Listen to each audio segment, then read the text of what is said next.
Hello, welcome to this part 2 of painting a Plymouth sea view. In part 1 I painted the sky, and here I'm going to tackle the sea. There'll be a link in the description to part 1 if you want to see that first, but I don't think the order matters too much. So I hope you enjoy it and I'll get on with it. The sea I'm going to paint here is very calm. Plymouth is a natural harbour, so this area is protected from the open sea. There's small ripples everywhere, but there's sort of different types of ripples in different areas, no doubt due to the underlying currents. But anyway, the way I'm going to tackle this is paint the whole area without any consideration of the ripples, not using any of the highlight colours, and very loosely define all the different areas which will blend together naturally with the wet on wet oil colour.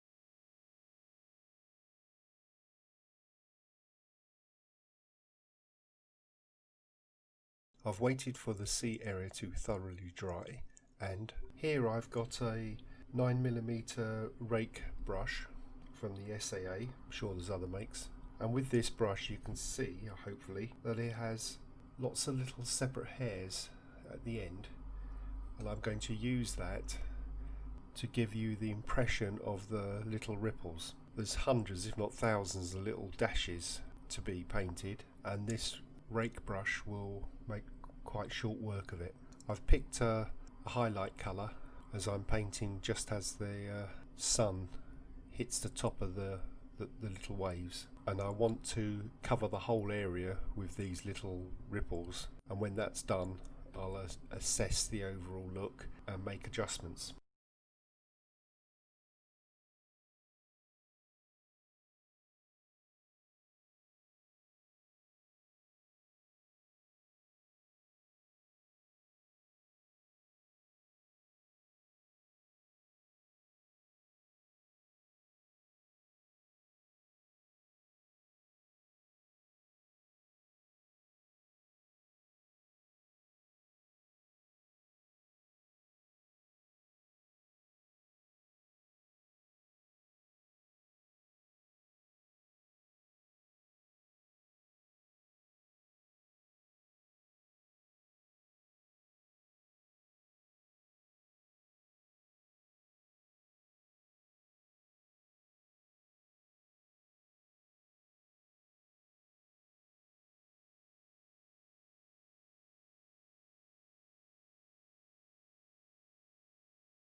I've moved to a small round brush for this little area in the bottom left, as this is the closest area to the viewer and you get a better look at how the ripples work, so I'm going to be a bit more careful around here and define them more. Plus there's a strange kind of circular ripples coming out from that little restaurant building probably due to the fact it's on stilts and the sea swirls around it.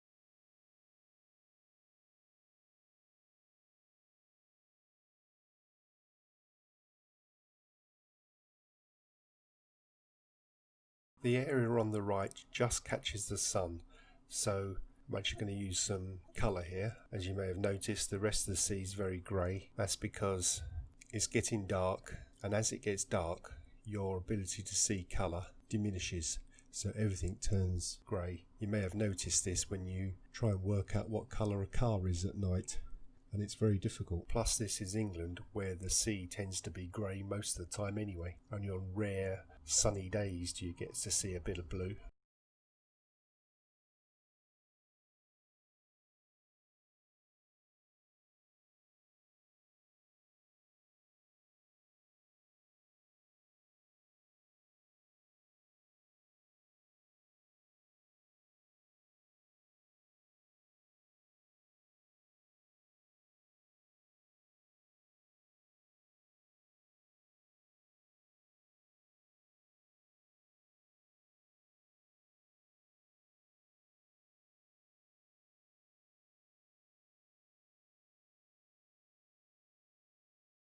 I've now let everything dry again, and I'm going to use paint thinned with liquid to do some glazes. At the moment the little dashes are very harsh, and a bit of thin colour over the top of everything will help unify everything. Plus I can use this to adjust the colours in areas. For the larger areas I'm going to be using Rosemary & Co.'s medium smooshing brush. Great name that.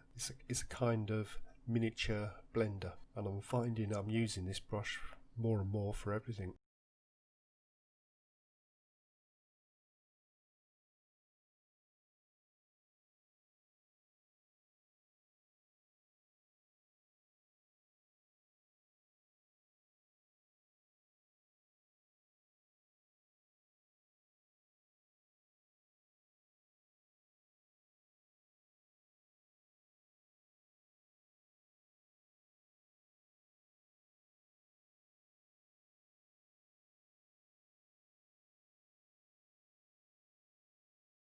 To finish up, I'm going back to the small round brush and just adjusting some of the ripples, add a few more, take out some I didn't like, and add some of the details in the water, like there's a handful of buoys in there, plus a far island I missed out when I did the others.